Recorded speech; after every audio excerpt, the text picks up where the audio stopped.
And you create something from nothing, and no one can do that. Allah says in the Quran, in Surah Hajj, chapter number 22, verse number 73, that all those who call for worship, for protection, besides Allah, even if all of them gather together, they will not even be able to create a fly. ایک مکھی بھی پیدا نہیں کر سکتے. And if that fly snatches away something, they can't even get it back. So cloning, لیکن علماء یہ کہتے ہیں کہ کلوننگ میں ہمیں انوالو نہیں ہونا چاہیے، وہ اس کے بہت سے ill effects ہیں. Unless if it's for a medical purpose and for a treatment of the human being. Under normal circumstances, we Muslims should not involve in cloning, should not indulge in cloning. اگلی کال دیکھتے ہیں، ٹیلی phone calls کے سلسلے پہ آتے ہیں، اور Paris سے ہمارے ساتھ ایک کال ہے. ہیلو. ہلو جی، السلام علیکم. وعلیکم السلام. ڈاکٹر صاحب میں فرزانہ شیخ بول رہی ہوں پیرس سے. جی فرزانہ صاحبہ. جی میں نے آپ سے اس دن بھی فون کیا تھا، آپ سے وہ بچے کی پیدائش کے متعلق پوچھا تھا، اڈاپٹیشن کے متعلق. جی جی. اور ڈاکٹر صاحب میرا ایک اور کوشچن یہ ہے، ایک تو سود کے متعلق آپ بتائیں کہ یہ جو ہم کریڈٹ پہ مکان لیتے ہیں اس کا کیا حساب ہے، اور دوسرا کہ جب ہم کسی ڈاکٹر کے پاس جاتے ہیں اور وہ میل ڈاکٹر ہے تو اسلام اس میں کتنی اجازت دیتا ہے؟ جی میرا سوال ہے کہ سود، taking on credit anything is حلال و حرام.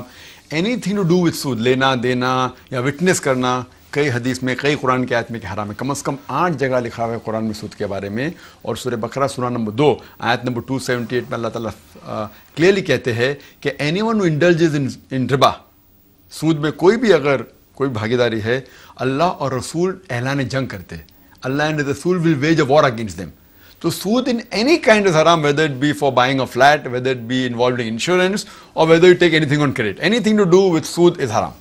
جی. As far as the second question is concerned, male doctors. male doctors. Under normal circumstances, sister, if you're sick, it is preferable to go to a lady doctor.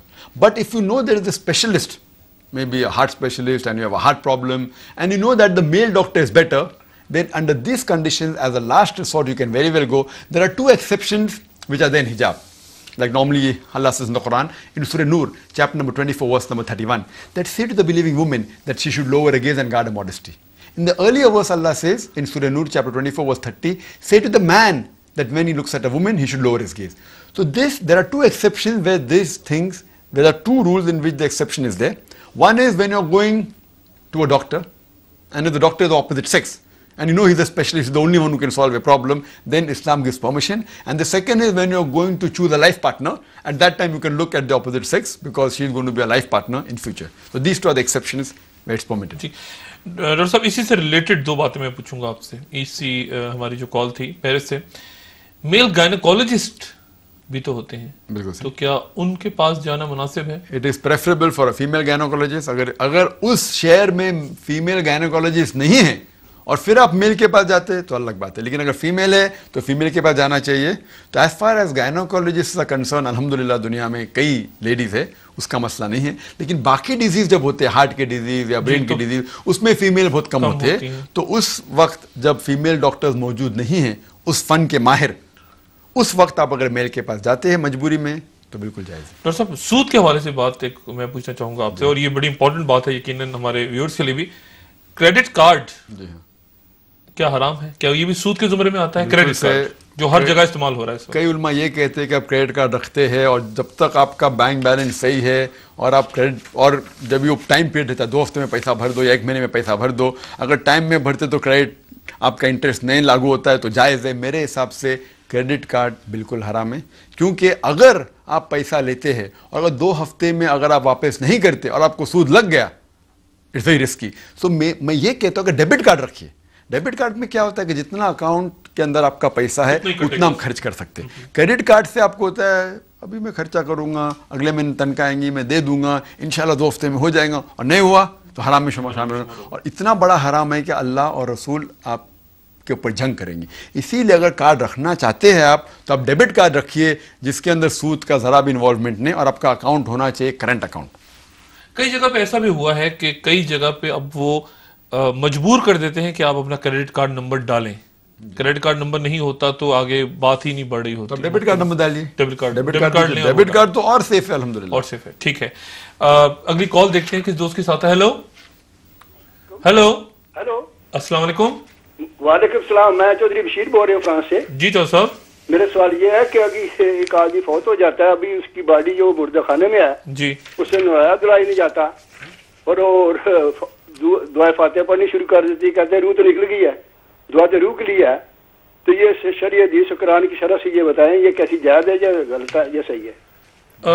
جب کوئی آدمی مر جاتا ہے اور اس کے ثواب کے لیے سورہ فاتحہ پڑھی جاتی ہے. جب آدمی مر جاتا ہے جی تو آدمی ابھی مردہ خانے میں ہوتے ہیں, اسے نہلا دھلا کے کفن نہیں کیا جاتا, جی تو لوگ درود شریف پڑھنا ہے, فاتحہ شریف پڑھنا شروع کر دیتے, کہتے ہیں روح تو نکل گئی ہے, دعا فاتحہ روح کے لیے پڑھی جاتی ہے, ابھی اسے قبرستان میں دفنایا بھی نہیں جاتا. جی تو جی ہاں ٹھیک ہے, بہت شکریہ. ان کا کہنا یہ ہے کہ بریوں سے پہلے, دفنانے سے پہلے جب آدمی مر جاتا ہے, اس کا کفن وغیرہ, اس وقت سورہ فاتحہ پڑھی جاتی ہے اور درود شریف پڑھا جا رہا ہوتا ہے, تو کیا یہ گناہ ہے؟ اگر آپ جو انسان مر چکا ہے اس کے لیے آپ دعا کرتے بالکل جائز ہے, لیکن اس کے لیے دعا کرنا چاہیے, اس کی مغفرت کے بالکل جائز ہے. مر گیا امیجیٹلی, مرنے کے بعد, دفنانے کے بعد بھی, 1 سال بعد بھی اس کے لیے دعا کر سکتے, اس کی مغفرت کے لیے وہ بالکل جائز ہے, ایز لانگ ایز ہی از مسلم. ایک سوال ڈاکٹر صاحب اور ہے آپ سے کہ سورہ یاسین کہتے ہیں کہ اس کو پڑھا جائے اگر لاسٹ مومنٹس پہ تو جان کا نکلنا سہل ہو جاتا ہے, یہ بات درست ہے؟ ہاں, اس طریقے سے قرآن کی آیتیں آپ اگر پڑھتے ہیں الحمدللہ, لیکن کچھ لوگ ایک کوئی حدیث کو لیتے کہ اس دعا کی وجہ سے ہمارے اتنے گناہ معاف ہو جائیں گے اور پڑھتے رہتے اور باقی گناہ کرتے رہیں گے, تو یہ صحیح نہیں. حدیثیں کئی ہے الحمدللہ, صحیح حدیث ملتے ہیں ہمیں, لیکن لوگ اکثر کیا سمجھتے کہ درود شریف ہم پڑھیں گے 19 بار تو ہمارے 3 دن کے گناہ معاف ہو جائیں گے, اس لیے درود شریف ہی پڑھتے رہتے ہیں, یہ بالکل غلط ہے. اچھا, درود شریف پڑھنا اچھی بات ہے. آپ نے کہا کہ جو سود ہے وہ حرام ہے.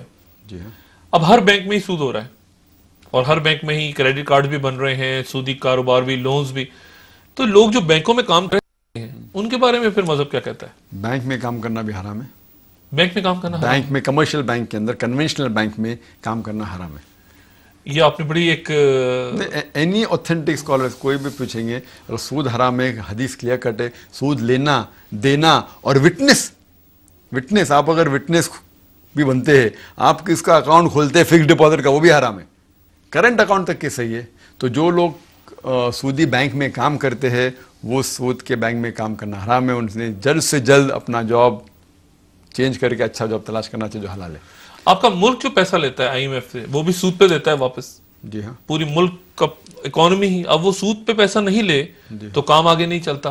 پاکستان, انڈیا سب پیسہ لے رہے ہیں IMF سے, سود پہ دیتے ہیں. جی ہاں, تو یہ پھر ملک کیسے چلیں گے اگر سود اس طرح ختم کر دیں ہم؟ ابھی غلط ہے. دے کین ٹیک قرض حسن, they can do some other involvement, they can do profit and loss sharing. ہم آپ کو ہمارا مال سپلائی کریں گے, آپ دیجیے, لیکن سود پہ لینا کوئی بھی کنٹری, مسلم ہے نان مسلم, وہ غلط ہے. وہ غلط ہے. اگلی کال دیکھتے ہیں کس دوست کے ساتھ ہے. ہیلو ہیلو ہیلو جی السلام علیکم. وعلیکم السلام ورحمۃ اللہ وبرکاتہ. جی جی میں شفیق حجازی بات کر رہا ہوں پیرس سے. جی شفیق صاحب, جی فرمائیے, اور ٹی وی کی آواز آہستہ رکھیے. میرا سوال یہ ہے آپ سے کہ ہم یورپین کنٹریز میں رہتے ہیں, یہاں پہ لوگوں کا مسئلہ ہے کوئی گوشت کے سلسلے میں. جی مسلمان اکثر کہتے ہیں کہ جی یہ گوشت حلال ہے, لیکن یہاں پہ اکثر لوگ شبہ ڈالتے ہیں کہ جی فلانا بندہ جو ہے اس کا سلسلہ صحیح نہیں ہے, وہ جھوٹ بولتا ہے یا اس کے تعلقات صحیح نہیں ہے, اس لیے یہ گوشت حلال نہیں ہو سکتا. یہ ہو سکتا ہے کہ یہ جو ہے وہ غلط گوشت بیچتا ہو. اب اس میں مسئلہ یہ ہے پوچھنا ہے, ایک مسلمان آدمی اگر کہتا ہے کہ میں گوشت حلال بیچ رہا ہوں تو آیا لینے والے کے لیے کس حد تک وہ اس جگہ پہ جا سکتا ہے کہ جی وہ گوشت اس کے لیے حلال ہے؟ نمبر 1.